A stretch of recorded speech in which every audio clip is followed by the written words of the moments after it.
कथेचे नाव आहे बायकोचा मित्र. Looking beautiful Mrs Mohite. अंजलीने हसून थँक्यू सर म्हटलं. जयंतला बहुतेक आवडलं नाही. त्याने अंजलीचा हात पकडला. प्लेट घ्यायची का अंजली? तिचा हात पकडून कदाचित त्याला दाखवायचं होतं की ही बायको आहे माझी आणि फक्त माझा अधिकार आहे तिच्यावर. घरी परतल्यावर जयंत कुठल्या ना कुठल्या विषयावरून अंजलीला टोमणे मारत होता. ती गंमत म्हणून त्याचं बोलणं सिरियसली येत नव्हती.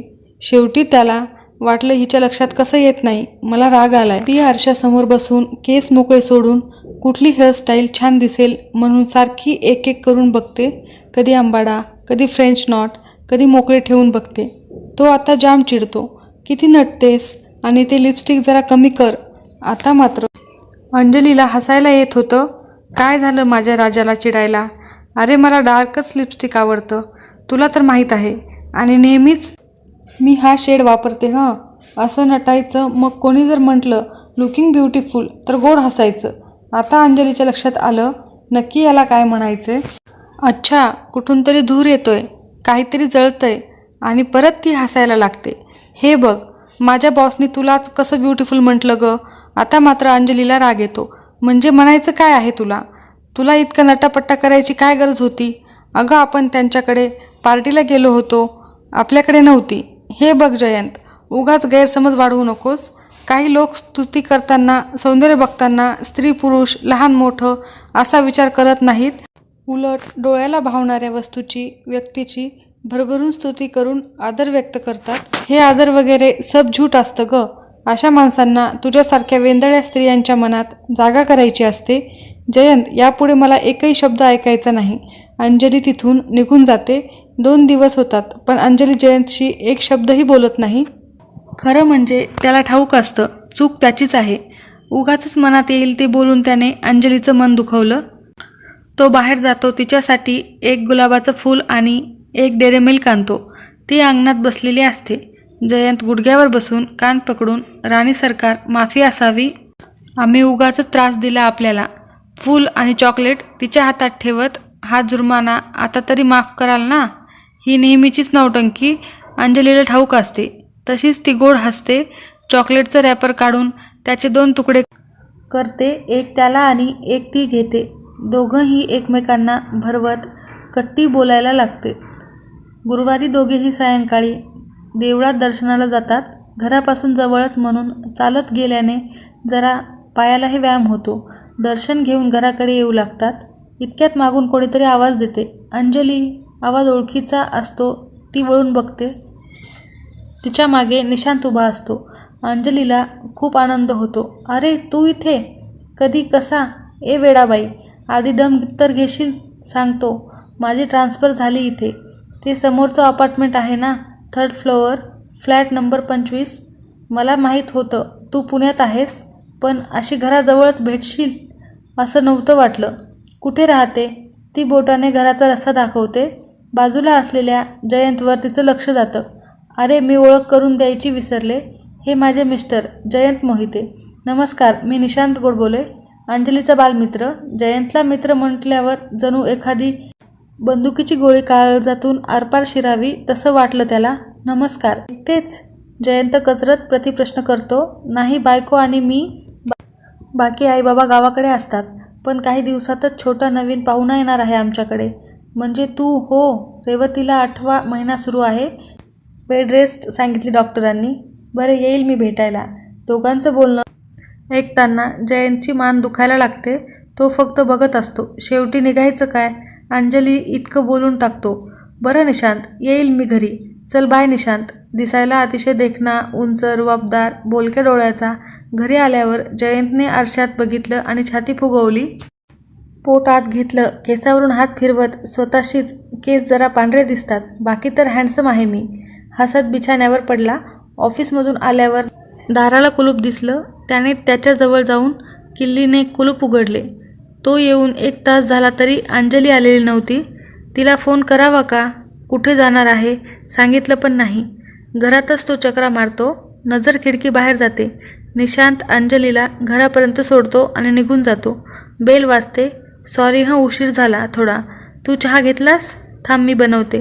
नको, जेवणाची वेळ झाली आहे. तू जेवणच बनव. खरं म्हणजे तू कुठे गेली होतीस हा प्रश्न त्याच्या जिभेवर रेंगाळत असतो, पण इतक्यात तीच सांगते, अरे आज दुपारी ना मी ओल्या तुरीच्या दाण्याची कचोरी केली. वाटलं निशांच्या बायकोसाठी घेऊन जावी. डोहायला लागले की असं काहीतरी वेगळं खायची इच्छा होते म्हणतात. मग काय तिच्यासाठी घेऊन गेले. तिच्याशी गप्पा मारता मारता वेळ कसा गेला कळालंच नाही. इतक्यात निशांत ऑफिसमधून आला. अंधार पडला होता. म्हणाला, मी येतो सोडवायला. गेटपर्यंत सोडलं. मी आत बोलवलं. नंतर रेवाच्या सोबत येईल म्हणाला. मी घरी असताना तो कसा येणार. जयंत तोंडातल्या तोंडात पुटपुटला. तू काही बोललास का. छे छे, तू पटकन वाढ मला. म्हणून त्याने काहीच बोललो नाही असं दाखवलं. दुसऱ्या दिवशी निशांतच्या अंजलीला फोन येतो. ती बोलता बोलता जयंतला विचारते, अरे निशांतचा फोन आहे. रेवासाठी काही कपडे आणि सामान घ्यायचं आहे. त्याला संध्याकाळी सोबत यायला जमेल का विचारतो. खरं म्हणजे त्याला स्पष्ट नाही म्हणायचं होतं, पण तरीही त्याने मनावर दगड ठेवत हो जा की म्हणून अंजलीला परवानगी दिली. आज निशांतने बाईकवरून अंजलीला घरी सोडले. सामान घेऊन तो परस्पर निघून गेला. जयंत दारात उभा होता. का ग, आत का नाही बोलवलं त्याला. अरे खूप सामान होतं त्याच्याकडे आणि शॉपिंग करून थकलाही असेल. बरं हे बघ, मी तुझ्यासाठी स्वेटर आणला. अंजली रात्री लाडात येऊन जयंतला एक प्रॉमिस मागते. मी तुला काही मागितलं तर देशील मला. अगं बोल ना म्हणून टाकतो, पण नक्की काय मागेल म्हणून थोडा त्याचा बीपी वाढतो. जयंत, मला ना डान्स क्लास काढायचा आहे. तुला माहीत आहे ना, लग्नापूर्वी मी खूप साऱ्या स्पर्धांमध्ये भाग घ्यायची. मला कथ्थक जीव की प्राण आहे रे. प्लीज, आपल्या सोसायटीमध्ये खूप मुली इच्छुक आहेत.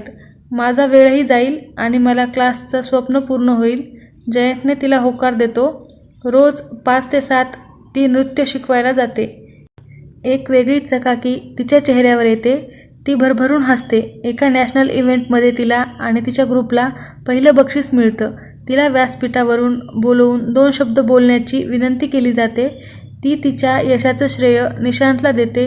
अंजली मोठ्या उत्साहाने सांगते, माझं पहिलं प्रेम, माझं स्वप्न म्हणजे नृत्य. पण मला त्याचा विसर पडला. निशांतने माझ्या स्वप्नाची नव्याने जाणीव करून दिली. जे माझ्या ओठांवर असायचं ते बेगडी हास्य होतं. ज्या दिवशी मी माझ्या स्वप्नांना पंख देऊन कथ्थकचे क्लास सुरू केले, त्या दिवशी आभाळात मावणार नाही इतका आनंद मला झाला. आजचं हे बक्षीस मी निशांत आणि जयंतला डेडिकेट करते, कारण जयंतने होकार दिला नसता तर मला काहीच शक्य नव्हते. Thank you both of you. सगळीकडे टाळ्यांचा कडकडाट झाला, पण जयंतच्या मनात काहीतरी सलत होतं.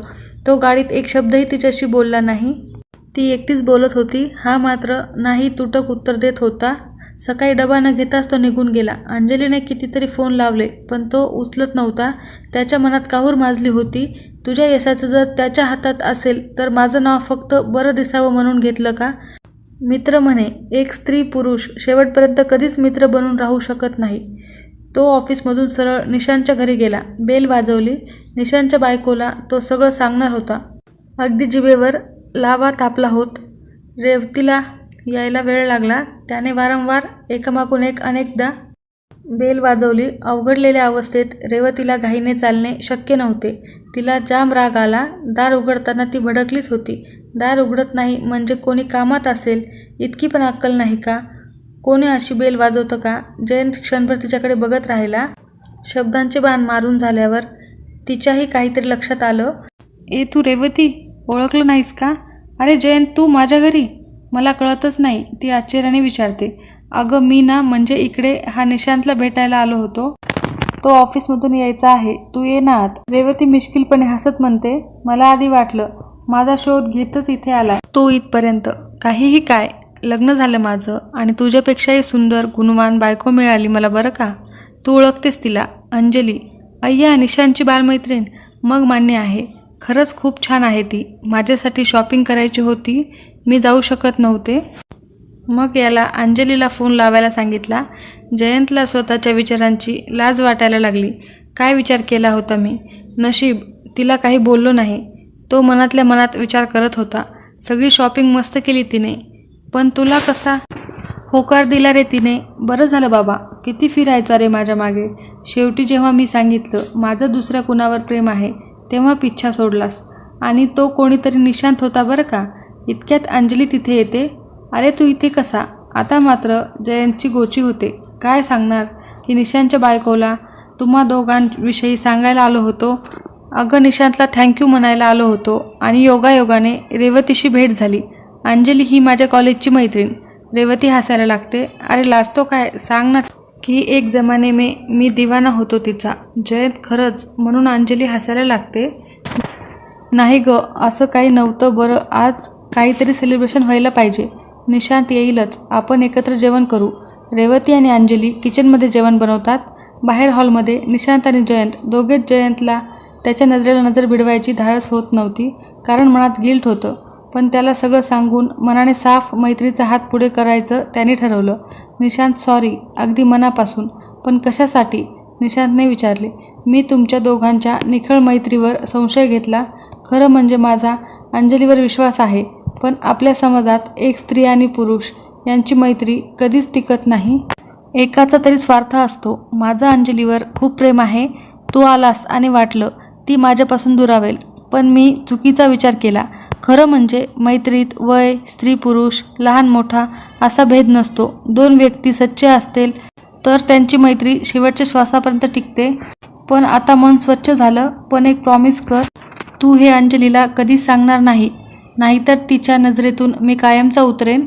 नाही सांगणार, प्रॉमिस. चौघंही जेवायला बसतात. निशांत तुला मी सांगायची ना? तो हाच होता जयंत. निशांत जयंतच्या हातावर टाळी देत, बापरे, तुमच्याकडे बघून अजिबात वाटत नाही बरं का हास्याचे कारंजे उडवत. एका स्त्री पुरुषाच्या मैत्रीचा अगदी मनापासून स्वीकार होतो. ती आई असते, बहीण असते, बायको, प्रियसी असते. मग एक पुरुष आणि स्त्री चांगले मित्र नाही बनू शकत का? लाईफ हे असंच असतं.